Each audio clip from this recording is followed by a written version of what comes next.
I've been in Singapore for, gosh, 24 years already.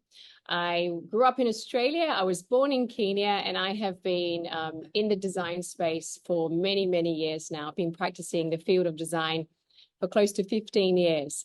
I would say that I live and breathe design because I love the way that it empowers you and makes you feel. I think I've also had the amazing privilege of seeing how design can transform and change people's lives. So it really, really excites me to be able to create spaces, even live in my own space, because it can make you feel so good.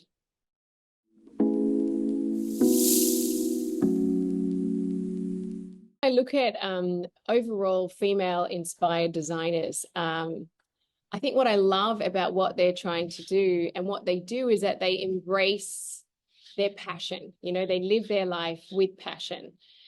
And, that really, really excites me. So somebody that comes to mind and someone who I'm a huge, huge fan of, I think also because we have very similar design aesthetic, is Kelly Wearstler.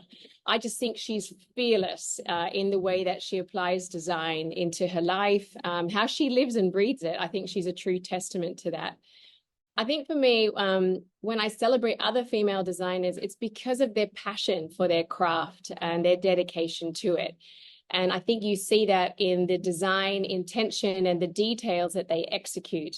So another lady that comes to mind for me is somebody from a long, long time ago from the Bauhaus era. So Bauhaus wouldn't be necessarily my most preferred aesthetic, but I absolutely love to infuse Bauhaus into my designs. I think when we think of Bauhaus, we often think of all the male dominant figures in that particular era. But Lily Reich is one of them that comes to mind. And she was actually Mile van der Rohe's wife. And she is responsible for engineering the Barcelona chair and so many iconic pieces. So she quietly worked behind the scenes and didn't get as much credit, of course, but I think she's absolutely amazing as a designer.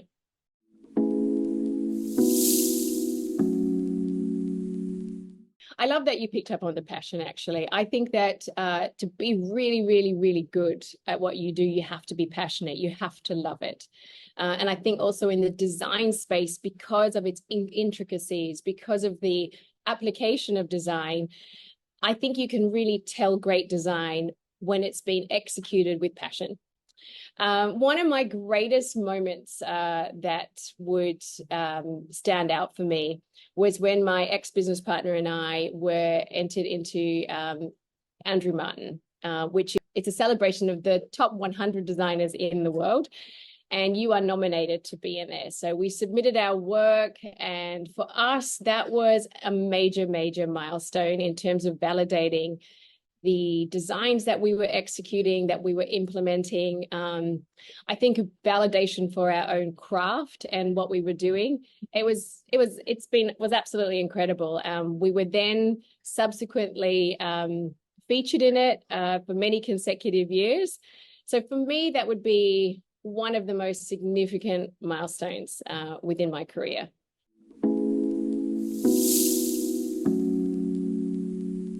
I mean, that's a really big question. I think, women across the board in all industries have had, a hard time over the years finding their way, being treated equally to men.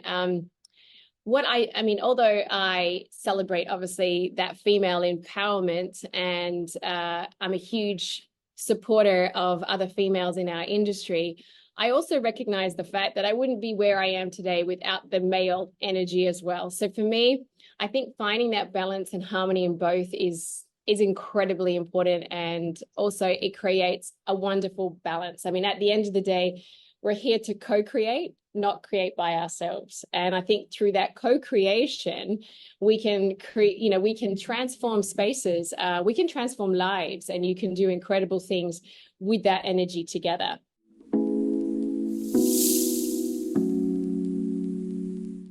So I would say similarly, for like many women in the industry, I think one of the things that would stand out for me the most is the fact that interior design or design as a general industry is misunderstood. I think interior design, there's lots of confusion between what does an interior designer do? Do you just decorate? Are you just about fluffy cushions and upholstering a sofa? So I would say there's a huge misconception when it comes to design. What I love about where the design industry is going is I love the way that we are intersecting and working with architects so much more to create those built-in spaces which have so much more meaning, which have so much more heart and soul. So for me, that is the excitement of seeing the way that the industry is developing. I think to work together, like I said before, it's about co-creation. I think that's a really, really important point, actually, moving forward.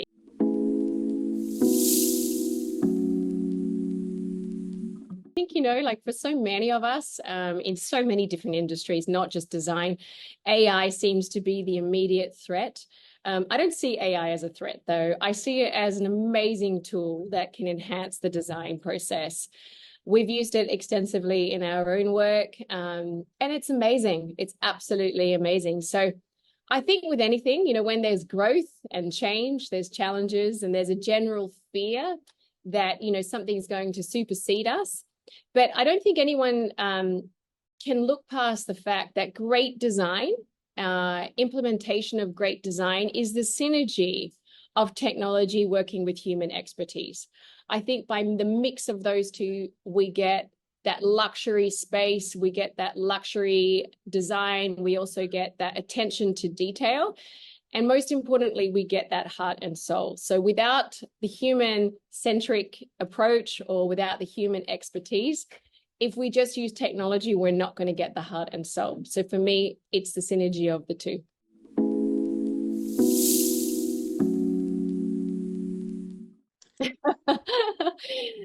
Yeah, no, that's a lovely thing to be able to share. I think we all have self-doubt. I think it's a natural human emotion that we carry around. And I think the fact that I was at a summit recently, and at the summit, I was asked a similar question. And for me, this would be my advice, is that we all have self-doubt, but it's about looking inwardly, putting aside our fear, and stepping into our own light. That's what I would say. I don't think that there is a solution or advice that fits everybody. I think that self-doubt creeps in and it creeps out, and then we feel reassured with our abilities and our capabilities. But the world is forever changing. So self-doubt is an amazing emotion that gives us an indication that we do need to look inwardly and that we are afraid. So I think if we can push that aside and step into our own light, I think that you can really go out there in the world with such strength and motivation that comes from within inside.